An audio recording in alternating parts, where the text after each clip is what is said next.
আপনি কি জানেন ইবলিস শয়তান কোথায় থাকে এবং কি খাবার খায়?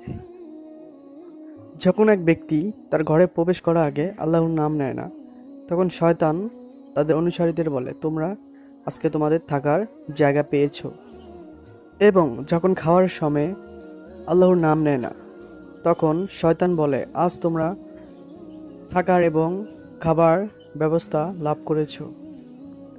যখন আল্লাহর নাম নিয়ে মানুষ খাবার খায় এবং ঘরে প্রবেশ করে, তখন শয়তান তাদের অনুসারীদের বলে, আজ তোমরা এই ঘরে রাত ও খাবার খাওয়ার মতন সুযোগ পেলে না এবং রাতের খাবারও নেই। হে আল্লাহ, আমাদের সবাইকে শয়তানের কুমন্ত্রণা থেকে রক্ষা করুন। সবাই বলি আমিন। এবং তার সাথে সাথে আমাদের আলোর পথ চ্যানেলটি সাবস্ক্রাইব করবেন, আমাদের সাথেই থাকবেন। একটি লাইক, একটি শেয়ার করবেন, ভিডিওটি শেয়ার করে আমাদের সাথেই থাকবেন। আল্লাহ হাফেজ। নেক্সট ভিডিও দেখার জন্য ধন্যবাদ। আল্লাহ হাফেজ।